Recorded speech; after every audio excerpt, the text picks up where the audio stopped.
ഞാൻ ആരോടും 10 പൈസ ചോദിച്ച് കൈ നീട്ടി എനിക്ക് രാഷ്ട്രീയ പ്രവർത്തനം നടത്തണം, അതുകൊണ്ട് നിങ്ങൾ എന്നെ സഹായിക്കണമെന്ന് പറഞ്ഞ് ഞാൻ അങ്ങനെ നിന്നിട്ടില്ല.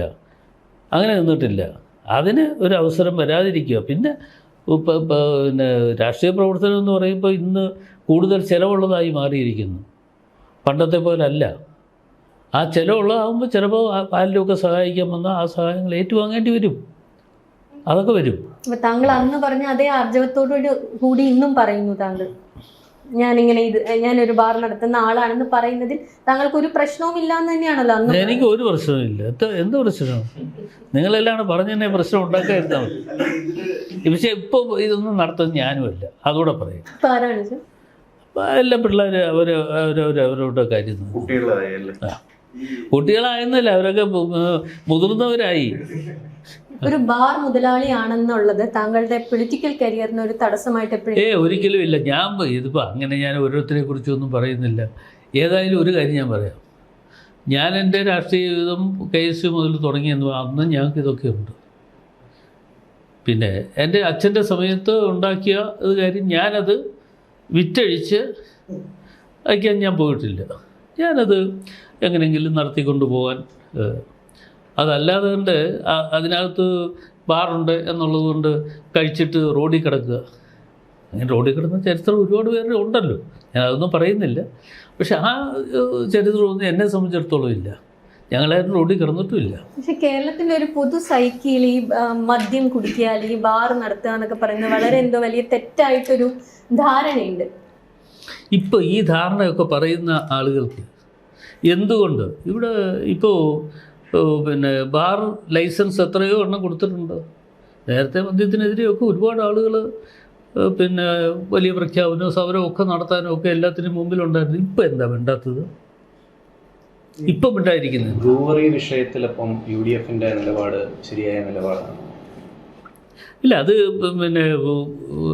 UDFുമായിട്ടൊക്കെ ബന്ധപ്പെട്ട് പൊതുവേ ഉള്ള കാര്യമാണ്. അതിപ്പോൾ അക്കാര്യത്തിൽ ഞാൻ ഇപ്പോൾ മറുപടി പറയുന്നില്ല. ഞാൻ ഈ ചോദിച്ച ചോദ്യത്തിന് ഉള്ള മറുപടി ഞാൻ പറയുന്നു. ഞാൻ പറഞ്ഞത് അല്ല, ഞാൻ ചോദിച്ച ബാർ ഒരു വ്യവസായമാണ്, അനേകം പേർക്ക് തൊഴിൽ കൊടുക്കുന്ന ഒരു സംഗതിയാണ്. അപ്പം ഇവിടുത്തെ പല പാർട്ടികൾക്കും ഈ മദ്യത്തിനോടൊക്കെ കുറച്ചൊരു കപട നിലപാടല്ലേ? അല്ല, അങ്ങനെ പറയുന്ന ആളുകൾക്ക്, ആ കാപട്യം കാണിക്കുന്ന ആളുകൾ അങ്ങ് പറഞ്ഞ ഒരു കാര്യം ശരിയാ. കാപട്യം കാണിക്കുന്ന ആളുകൾ അർദ്ധരാത്രി വരുന്നുണ്ട് ഇത് കഴിക്കും. കോൺഗ്രസിന്റെ ഒരു നിലപാടും താങ്കളുടെ നിലപാടും ഒന്ന് തന്നെയാണോ? ഏത്? മദ്യവർജനം എന്നുള്ളൊരു നിലപാട്. അല്ല, അത് കോൺഗ്രസ് എടുക്കുന്ന ഒരു തീരുമാനം, അത്രയേ ഉള്ളൂ. അല്ലാതെ വ്യക്തിപരമായി ഒരാൾ ഞാൻ ഇന്നതാണ്, ഞാൻ ഇന്നതിന് വേണ്ടി ഇന്നത് സ്വീകരിക്കാൻ പോകുന്നു എന്ന് പറഞ്ഞാൽ അത് സ്വീകരിക്കാൻ എന്നെ കിട്ടത്തില്ല. ഞാൻ ചോദിക്കാൻ കാരണം അത് തന്നെ ഞാൻ പറഞ്ഞ മറുപടി കേട്ട് കാണുമല്ലോ. മനസ്സിലായ ഒരു കാപട്യമുണ്ട് കേരള സമൂഹത്തിന്. ഇപ്പം നമ്മൾ ബാർ നടത്തുന്നവരെ നമ്പർ നോക്കി ഏറ്റവും കൂടുതൽ ക്രിസ്ത്യൻസ് ആയിരിക്കും. പക്ഷെ മദ്യത്തിനെതിരെ ഏറ്റവും രംഗത്ത് വരുന്നത് പള്ളി വികാരികളായിരിക്കും. അങ്ങനെ ഒരു ഇരട്ടത്താപ്പ് നമ്മുടെ സമൂഹത്തിലുണ്ട്. അപ്പം അതുകൊണ്ടാണ് ആ ചോദ്യം വരുന്നത്. ഈ ഒരു ഇരട്ടത്താപ്പുള്ള സമൂഹത്തിൽ ഈ ഒരു ഇമേജ് പ്രശ്നമായിട്ടുണ്ടാകും. ഏതായാലും ഒരു പള്ളി വികാരി എന്നെ ഒന്നും ആക്കരുതെന്ന് പറഞ്ഞാൽ ആരും പറഞ്ഞിട്ടില്ല. ഒരു പള്ളി വികാരി പറഞ്ഞിട്ടില്ല. ഈ പാർട്ടിയല്ലേ, ഈ പാർട്ടിക്കകത്ത് ഇങ്ങനെ പലതും ഉണ്ടാവും. ഈ കോൺഗ്രസിന്റെ മദ്യത്തോടുള്ള നിലപാട് അതൊക്കെ ഈ മാറുന്ന കാലഘട്ടത്തിന് യോജിച്ചതാണ്. ഇപ്പോൾ ഈ ബ്രൂവറി വിഷയം തന്നെ വന്നു. 650 പേർക്ക് നേരിട്ട് തൊഴിൽ കൊടുക്കുന്നു, 2000 പേർക്ക് പരോക്ഷമായിട്ട് തൊഴിൽ കൊടുക്കുന്നു.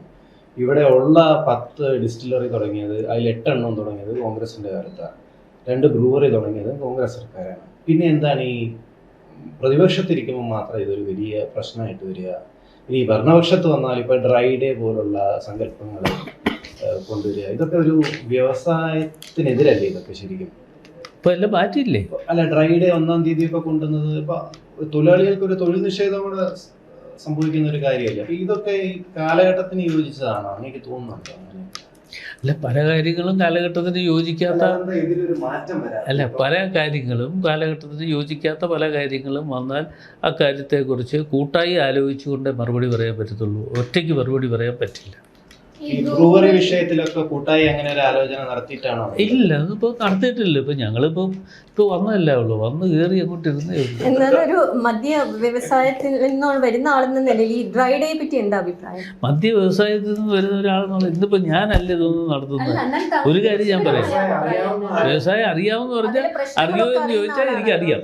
അതുകൊണ്ടാണ് ചോദ്യം. ഡ്രൈ ഡേയെ പറ്റി എന്താണ് താങ്കളുടെ വ്യക്തിപരമായ അഭിപ്രായം? ഡ്രൈ ഡേ എന്തും ആയിക്കോട്ടെ, ഈ മദ്യ വ്യവസായത്തിൽ എടുത്ത തീരുമാനം, ആദ്യം എടുത്ത ചില തീരുമാനങ്ങൾ തെറ്റാണ് എന്ന് അന്നും ഉണ്ടായിരുന്നു, എൻ്റെ അഭിപ്രായം ഉണ്ടായിരുന്നു. അഭിപ്രായങ്ങൾ ഞാനും പറയാനുള്ളത് പറഞ്ഞു. സർക്കാരിന്റെ കാലത്ത് താങ്കൾ പറഞ്ഞിരുന്നു അത് പിന്നെ അന്ന് ഇത് ഇത്രയും കുഴപ്പം ഉണ്ടാക്കിയതാരാ? അന്നത്തെ പ്രസിഡന്റ് VM സുധീരൻ. ഞാൻ പേരൊന്നും പറയുന്നില്ല. അത് വരട്ടെന്ന് ഇനി സമയം കിടക്കില്ലേ പാലക്കാട്. അല്ല, അത് കോൺഗ്രസിൻ്റെ നിലപാട് ഇപ്പം പറയാൻ പറ്റില്ല. കോൺഗ്രസിൻ്റെ നിലപാട് ഞങ്ങളെല്ലാം കൂടി ആലോചിച്ചുകൊണ്ട് KPCC പ്രസിഡന്റ്, പ്രതിപക്ഷ നേതാവ്, മുതിർന്ന നേതാക്കന്മാർ ഇവരുമായിട്ടൊക്കെ ആലോചിച്ചതിന് ശേഷം മാത്രമേ അതിനൊരു മറുപടി പറയാൻ പറ്റുള്ളൂ. അതുകൊണ്ടാണ് ഞാൻ ആദ്യം മുതലേ ഈ ചോദിച്ച ചോദ്യങ്ങൾ തള്ളി വിട്ടുകൊണ്ടിരിക്കുന്നത്. ഇപ്പോഴത്തെ നിലപാട് അതിനെ എതിർക്കുന്നു എന്നുള്ളതാണല്ലോ. അപ്പൊ അതിലൊരു മാറ്റം വരുമോ? അല്ല, അതല്ലേ ഞാൻ പറഞ്ഞത്. അത് അല്ല എന്തുകൊണ്ട് എതിർക്കുന്നു എന്ന് ചോദിച്ചാൽ ഞങ്ങൾ എല്ലാം കൂടി ഒന്ന് കൂട്ടായി ഇതിനൊന്ന് ആലോചിക്കട്ടെ. ഞാൻ പറഞ്ഞ എന്താണെന്ന് വെച്ചാൽ, ഇപ്പോഴുള്ള KPCC പ്രസിഡന്റ്, പിന്നെ പ്രതിപക്ഷ നേതാവ്, അതേപോലെ തന്നെ ഞങ്ങളെല്ലാം കൂടെ കൂട്ടായി ഇരുന്ന് ആലോചിച്ച് ഇതിനെന്താണ് തീരുമാനം എടുക്കേണ്ടതെന്നും പ്രഖ്യാപിക്കേണ്ടതെന്നും അതിനെക്കുറിച്ചും ഒരു ചർച്ച വരാതെ എനിക്ക് മറുപടി പറയാൻ പറ്റില്ല. അല്ല, ഇത് ഓൾറെഡി എടുത്ത തീരുമാനമാണ്. കോൺഗ്രസ് എന്തുകൊണ്ടാണ് പാലക്കാട്ടെ ബ്രൂവറിയെ എതിർക്കുന്നതെന്നാണ് ചോദ്യം. ഒരു ആ രംഗത്തെ അടുത്തറിയുന്ന ആളെന്നുള്ള നിലയിൽ. അല്ല, എനിക്കങ്ങനെ അടുത്തറിയാൻ പണ്ടൊക്കെ അറിയാമായിരുന്നു. പണ്ടത്തെ കാര്യങ്ങളൊക്കെ ചോദിച്ചു. ഇപ്പോ അല്ല, ഞാൻ എൻ്റെ അടുത്ത് പല ഇപ്പോഴത്തെ പല ആളുകളും, ഞാൻ പേര് പറയാം, നികേഷിനെ അറിയാമല്ലോ നന്നായിട്ട്. അന്ന് അയാൾ എന്താ ഇന്ത്യ വിഷനിലാണെന്നാണ് എനിക്ക് തോന്നുന്നത്. എൻ്റെ ഒരു ഓർമ്മ ആ കാലഘട്ടത്തിൽ 96 ഞാൻ മത്സരിക്കുന്ന സമയത്ത് ഞാൻ ജീപ്പിൽ പ്രചരണത്തിന് പോയിക്കൊണ്ടിരിക്കുക. ജീപ്പിൽ ചാടി കയറിയിട്ട് എന്നോട് ചോദിച്ചു, താങ്കളൊരു മദ്യ വ്യവസായിയല്ലേ? ഞാൻ പറഞ്ഞു, ആണ്. ഞാൻ എനിക്ക് തൻ്റെ ഇടം കൊണ്ട് പറയാൻ ഞാൻ ആണ്. പാലക്കാട്ടെ ബ്രൂവറിയെ കുറിച്ചല്ല ഞാൻ പാലക്കാട്ടെ ബ്രൂവറിയെ കുറിച്ച് പിന്നീട് ഞാൻ അഭിപ്രായം പറയാം. അത് പറയാൻ സമയമുണ്ടല്ലോ. ഇനി നിങ്ങൾ ഒന്നുകൂടെ വിളിക്കണ്ടേ? അല്ല, ചുമ്മാ എന്നെ എല്ലാം കൂടെ ചോദിച്ച് പറഞ്ഞ് ഇനി നാളെ ഇങ്ങോട്ട് വരരുതെന്ന് പറയാൻ വേണ്ടി. അല്ല, വ്യക്തിപരമായിട്ടുള്ള അഭിപ്രായം ഒന്നും ഇപ്പോൾ പറയില്ല. വ്യക്തിപരമായിട്ടുള്ള അഭിപ്രായം ഇപ്പോൾ പറയില്ല. എന്നിട്ട് ആ നികേഷിനടുത്ത് ഞാൻ മറുപടി എന്ന് പറഞ്ഞാണ്. നികേഷിനടുത്ത് മറുപടി വന്ന് അയാൾ ഓർക്കുന്നുണ്ടെങ്കിൽ ഞാൻ ഇടയ്ക്കൊന്ന് കണ്ടിട്ട് ഞാൻ പറഞ്ഞു. പണ്ട് എന്നോട് ചോദിച്ച ചോദ്യമൊക്കെ എനിക്കിപ്പോഴും ഓർമ്മയുണ്ട്, ഞാൻ പറഞ്ഞിട്ടില്ല എന്ന് ഞാൻ പാലക്കാട്ട് വെച്ച് കണ്ടപ്പോഴും പറഞ്ഞു.